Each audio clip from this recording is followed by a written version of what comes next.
90 के दशक की शुरुआत से लेके 2000 के दशक की शुरुआत तक कुछ सी ग्रेड फिल्म्स का ऐसा दौर आया था। सी ग्रेड फिल्म्स बिल्कुल वैसी नहीं पर बहुत हद तक वैसी टाइप की फिल्म जो कि सिंगल स्क्रीन थिएटर्स पर काफी ज्यादा चलती थी। अभी तो मल्टीप्लेक्स यानी कि मल्टीपल स्क्रीन वाले जो थिएटर्स है जिनमें एक से ज्यादा पर्दे होते हैं उन पे वो नहीं चलती हैं। अब इन सी ग्रेड फिल्मों को लेकर ये कहा जाता है कि यदि 2.5 घंटे की पिक्चर है तो उसमें से लगभग 1 घंटे के सिर्फ और सिर्फ बोल्ड सीन्स होते हैं। कुछ लोग तो इन फिल्मों को बस इसलिए देखने चले जाते थे क्योंकि उस टाइम पे पोर्नोग्राफी इतनी आसानी से अवेलेबल नहीं थी और लोग इनको देख के अपनी भड़ास निकालते थे। और ये सिनेमा मरते दम तक की एक ऐसी सीरीज जो कि डॉक्यूमेंट्री वेब सीरीज है, एक ऐसी डॉक्यूमेंट्री जो कि वेब सीरीज की तरह है, नॉर्मल डॉक्यूमेंट्री से काफी ज्यादा इंटरेस्टिंग है, जो कि इन्हीं सी ग्रेड फिल्म्स को बनाने वाले बड़े फेमस डायरेक्टर्स जो मुंबई में हुए हैं और किसी कारणवश उन्हें बीच में अपना काम बंद करना पड़ा और अब इतने टाइम बाद उनकी उस कहानी के ऊपर रोशनी डाली गई है बस इस वेब सीरीज के अंदर। साथ ही इस वेब सीरीज में एक बड़ी इंटरेस्टिंग थीम डाली गई है। यदि उन्हीं डायरेक्टर्स को आज के टाइम पे एक फिल्म बनाने का मौका दिया जाए तो वो आखिर कितने पक्के चावल है, वो एक साफ सुथरी फिल्म बना सकते हैं कि नहीं बना सकते।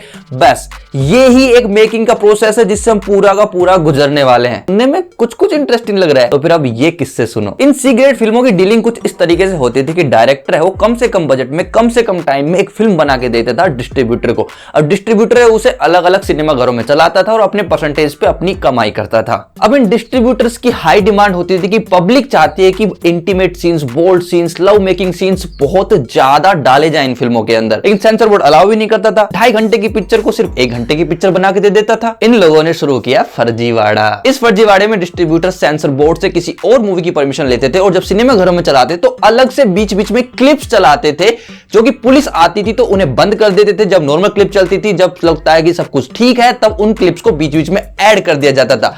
एक क्लिप ऐड की, पिक्चर हिट, धुआंधार कमाई, लोगों की हवस को जरिया बना के खूब रोकड़ा छापा जाता था। अब होता क्या था कि जो ये एक्स्ट्रा सीन्स होते थे ना जिनको अलग से शूट करके बीच बीच में डाल दिया जाता था, जैसे कि नॉर्मल ऑडियंस को समझ में नहीं आता था कि उसी पिक्चर का हिस्सा है या फिर अलग से चलाई गई है, तो उन्हें बिट्स बोलते थे। अब उसी टाइम में कांति शाह नाम के डायरेक्टर होते जो कि सी ग्रेड फिल्मों में भी एक अच्छा खासा क्लास मेंटेन करते थे। उनकी फिल्मों के अंदर वो बड़े बड़े एक्टर्स भी ले लिया करते थे। तो इसी तरीके से उन्होंने धर्मेंद्र पाजी के साथ एक फिल्म बनाई। अब धर्मेंद्र पाजी ने बहुत ही नॉर्मल सा कोई सीन दिया था, लेकिन जब फिल्म रिलीज हुई तो उसके अंदर किसी और इंसान के फेस रिवील किए बिना कट्स लगा दिए गए, बहुत ही ज्यादा इंटीमेट सीन्स के।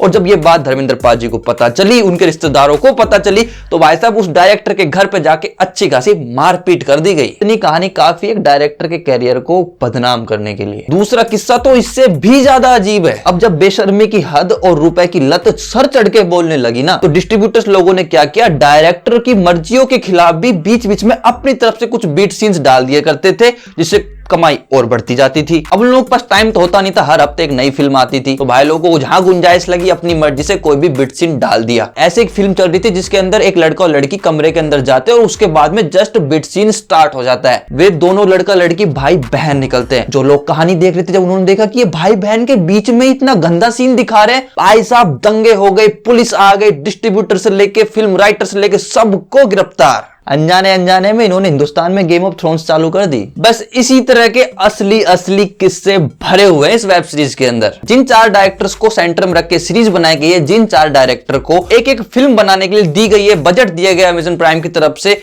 उनका नाम है विनोद तलवार, दिलीप गुलाटी, किशन साहा, जे नीलम जी जो है, इनको यह भी कहा जाता है कि उस वक्त की ये पहली महिला डायरेक्टर थी जो इस तरह की फिल्में बना पाती थी। लेकिन जब एक टाइम ऐसा आया कि इस तरह की फिल्मों की मेकिंग बिल्कुल बंद हो गई, वो क्यों हो गई वो आपको वेब सीरीज देख के पता लगाना पड़ेगा। काफी इंटरेस्टिंग चीजें हैं वो। इनके बंद होने के बाद में जो आखिरी प्रोजेक्ट पे अटके हुए थे, उस आखिरी प्रोजेक्ट ने इनको जिंदगी भर के लिए ऐसा अटकाया कि उससे उभरते आज इतने साल हो गए। इतने साल बाद जब उन्हें वापस एक फिल्म बनाने का मौका मिला तो ये पल उनके लिए कितना खास है और कितना इमोशनल है, कितना इंपॉर्टेंट है, वो सब कुछ इस वेब सीरीज के अंदर हमें देखने को मिलेगा। मैं तो यूं कहता हूं कि जो लोग फिल्म लवर्स हैं या फिल्म मेकिंग की प्रोसेस से किसी भी तरह जुड़े हुए हैं, तो उनके लिए तो एक मस्ट वॉच चैप्टर है, कोई ऑप्शन ही नहीं है उन लोगों के लिए। तो इंडस्ट्री के कई काले सच से लेके मेकर्स के काफी स्ट्रगल्स तक, बड़ी बड़ी चीजों को लेके जो वहम पलते हैं, ये सारे के सारे चैप्टर्स इसके अंदर इंक्लूडेड हैं। इसके अलावा जिन लोगों को फिल्मों और फिल्मों से जुड़ी हुई किसी भी बात में कोई दिलचस्पी नहीं है,